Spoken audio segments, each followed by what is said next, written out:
Hey everybody, welcome again to another episode of Just for Fun Gaming. I'm your host, Azzy. With me as always is my friend Roy, whom I'm going to guess is on this side, but I'm Yes, always wrong. yes, you're correct. Okay. Today we are talking about Marvel's What If. We're a little bit behind, but trust me, we got things to say. First episode being What If Captain Carter were the first Avenger? Now, if you aren't aware, the What If series is based on a comic that kind of just posited the question, what if random thing was different, and then spiraled out a story from there. It's a mini series that we get to spend weeks trying to figure out whether or not is going to be incorporated into the ongoing MCU, or is it just going to be an animated fun adventure.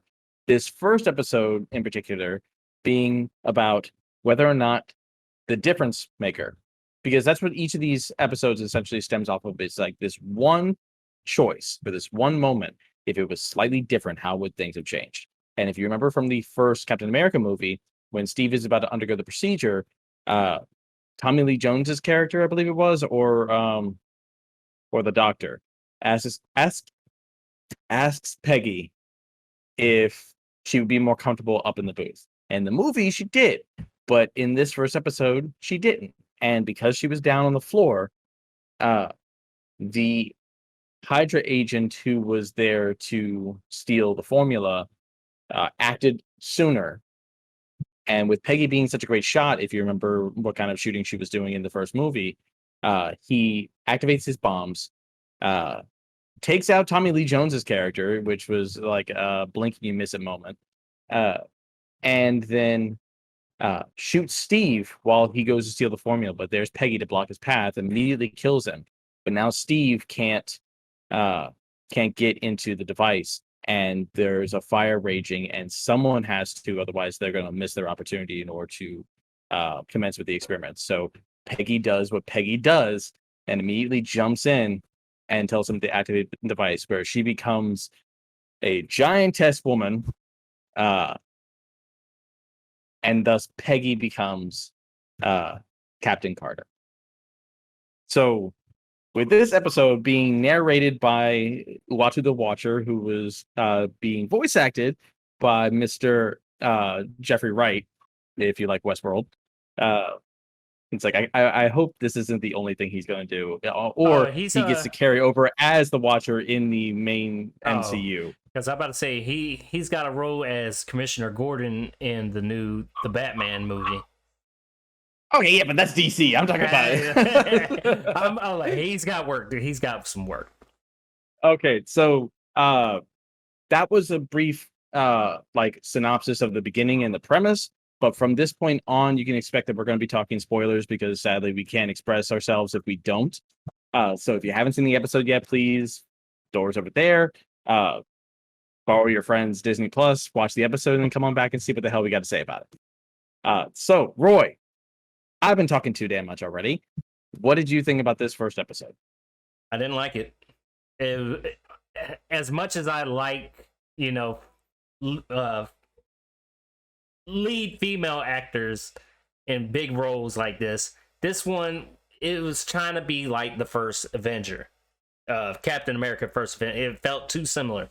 That's why, like, when you see in the previews for the What If series, I'm like, okay, something's going to be different. Something's going to, besides that one little thing of her being the first Avenger, being Captain Carter.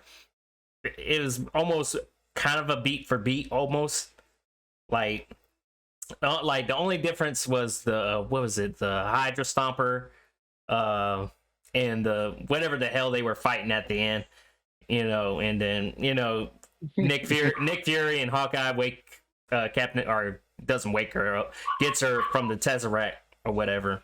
But I mean, it was Okay, to give a bit of I honestly, I actually have 5 words for this first episode. I want more Captain Carter.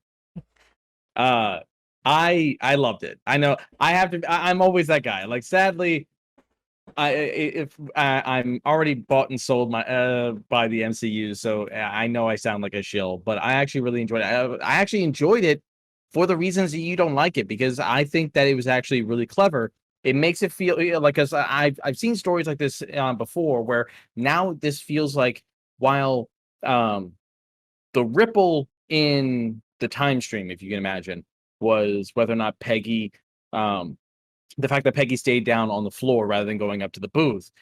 But the greater destiny still didn't change. The ripples went out and things changed, but the greater destiny of someone ascending to being the first Avenger, sacrificing themselves, and then waking up time displaced was still meant to happen. I actually really enjoyed seeing, like, for all the ways that it was the same, there was a corresponding way in which it was different, and I really appreciated that. The notion that uh, they actually captured Armzola early, before he was able to experiment with the Tesseract and perfect his designs for his weapons. Thus, Hydra lacks the weapons, the disintegrating weapon, Yeah. energy based weapons that they had in the original movie. Now, Howard Stark, who always had if we remember from much reviled Iron Man 2, actually had the ideas for some severely advanced technology, but he was stymied by the state of technology at the time. Like, even in the Captain America: The First Avenger, he was dabbling with a maglev technology in order to have flying cars. It's just like the state of technology at that point in time. It couldn't keep up with where his ideas were. Now, with this energy source, he was able to go crazy, and we got a Iron Man. And uh Steve got to continue along with a greater destiny as well, and the romance dynamic was still there. We got the same kind of montage with like the classic, like, what, 30s music or 20s music of Peggy wrecking stuff. And Yeah. one discourse I've been hearing is that people are still were upset that Steve survived, because, and we're trying to push this idea that Marvel See, didn't trust that Peggy could have handled the spotlight on her own, so she had to have Steve there as a sidekick. It's like, but he was a sidekick. He was supporting her, which is what she did for him in a lesser known. Why is it now suddenly bad that the tables have been turned? Like, when we saw her taking out airplanes, he was her ride. I don't understand that kind of discourse. It's see, like, like it the feels like those are the type of people that are looking for something to be pissed off about. I mean, like I said, when it was like when they got to the train sequence, and Bucky and Carter was pulled him up and said, "Oh, you almost ripped my arm off." I was like, "Okay, Yeah. yeah, that was a nice little clever way to throw in the Winter Soldier bit." But when the Yeah. train blew up and Steve supposedly died, that's where I believe it was like, oh, in this what if he's gonna be the Winter Soldier, and was let down because he's still alive, and but he's not the damn Winter Soldier. He's just the semi Hodger Stomper Iron Man. Well, you never know. Well, you never know. Here's the thing. Here's the thing. From what we could tell based on, like, context clues in the trailers, if you watch the trailers, we got little snippets of other episodes that we're going to be getting through this season. Um, and one of the things that is a bit of a head scratcher is, are all these episodes taking place in a single parallel universe? Because we see uh kind of flip on the Avengers scene where they're all Yeah, they did squared up that pan together for the around. first Yeah, yeah. time. Yeah. And we saw T'Challa was there and Captain Carter was there and whatnot. Uh, so are all these taking place in the same universe? But then we also have Marvel Zombies, or one of the zombies was Steve Rogers. So I guess not all of the episodes are going to exist in the same universe, but we still have time, and it's still possible that, just like how there must be a first Avenger, whether that was Peggy or Steve, there must also be a Winter Soldier. He just might not appear in the same form that we expect. This might actually be a thing of where, because you have to remember that this is a universe where America didn't lose the Tesseract. They didn't have to go find it. They had all this time with it. Maybe it was the American government that somehow utilized the technology born from the Tesseract in order to preserve Steve. Maybe we'll get a version of the Winter Soldier, and it will be just like just like you and a lot of people, because a lot of people immediately came to that reaction. I came to that reaction when I first saw it. That we'll get a variant of the Winter Soldier. No more variants. Oh, and there's a lot of people who think that tentacle monster was Shuma Gorath, who's the character that you might remember from Marvel vs. Capcom 2. He's a Doctor Strange villain. There's a lot of people who thought that was going to be the main villain when Multiverse of Madness was going to be a horror movie. He's a big tentacle monster with an eyeball. One thing he doesn't have is a mouth.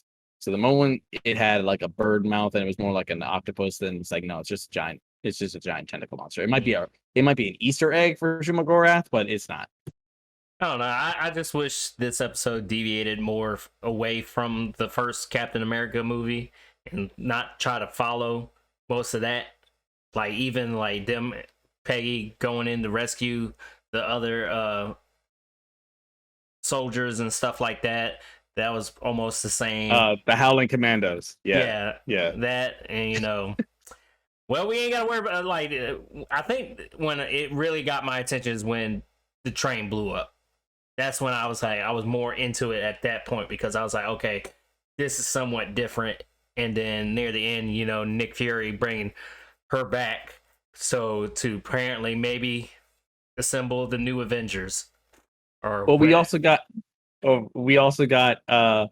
Captain Carter wielding a sword, which with her very British looking outfit made her look like Captain Britain, which I'm glad nobody made that mistake of calling her Captain Britain. That's an entirely different hero. They're effectively the Green Lantern Corps of the MCU. So, but what else? What else was it? Yeah, no, I understand. I understand what you're thinking. Like, I think what it is that let me guess. You kind of went into this expecting with the range of possibilities that this was going to be a wildly different universe rather than something that was only like slightly altered. Yeah, it's only slight. Like it's just like, to me, a gender swap. That's how I felt. Yeah, but it still had like the butterfly effects. Like we got Arm Zola sooner. Hydra didn't have the weapons, and because Hydra was desperate at that point, they relied on, like, that's the thing. Arm Zola was like effectively the Tinkerer. Like, if you remember the Tinkerer from Spider-Man Homecoming, he was the guy who made the designs, not the Red Skull. So without him, of course, the machine that they make and the thing that they summon isn't what he was fucking expecting. It was ridiculous and hilarious watching him immediately get yeeted. But I mean, I'm not gonna say I totally hate this episode. I still like. No, I don't think you're saying that. I think you're just a bit disappointed. Yeah, that's perfectly fine. Yeah, this was fine. We're just coming out of Loki, and this being a new MCU. I think they said this was canon, right? I feel like they're being wiggly wobbly about it. I don't think I've seen anything specific. Yeah, so but I'm fine with that. Yeah, I'm fine with that. Coming off of Loki, like that climactic ending, and then starting with this episode, I'm like, okay, I gotta get my hopes up.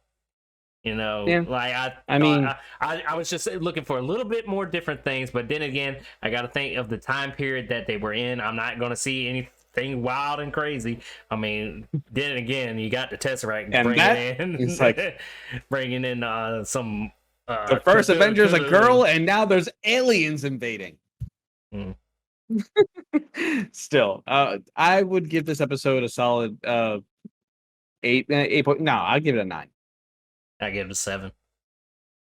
I think the only thing was that if the only thing that I would have to say about it is because of the format, because it's trying to stick to like a 30-minute episode, it felt like, and uh kind of to your point, really, because it felt like it was following in the same footsteps as the original story, uh it felt like it was rushing through beats. Like, when they had a book and it's like, it's called the Tesseract. It's like, well, shit, where'd they get the information that they were going for that? Or where it was? Because it was supposed to be hidden in a temple.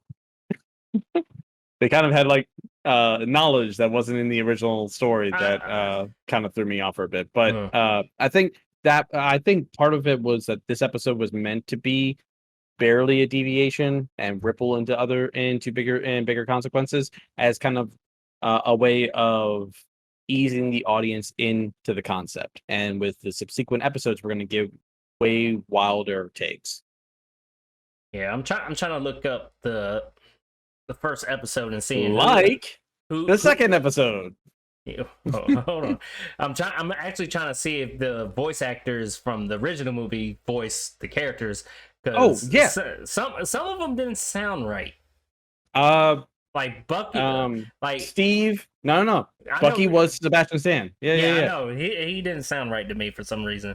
I think that like the only two I knew that wasn't them was Red Skull and Steve Rogers. Steve, yeah. Red Skull and Steve Rogers were different. Sadly, what's his name? Elron never wanted to come back to play the Red Skull, which really sucked. It's like he's in our tour and he doesn't want to do that anymore. Or he thought it was derivative, or that it was going to be. I think he was one of those actors who thought this is a bubble that was going to pop and didn't want to be. He learned from the Matrix. Don't say that, man. Oh well. Anyway, that's gonna be it for us for this one, but we're gonna be back pretty soon with our review on episode 2. But if you saw the episode, what'd you think about it? Drop a comment down below, hit the like button, share, subscribe, whatever the hell you have to do. Hit all the buttons. Just hit them all. And we will see you next time. Peace. Deuces. Then you better promote me. Captain has a nice ring to it.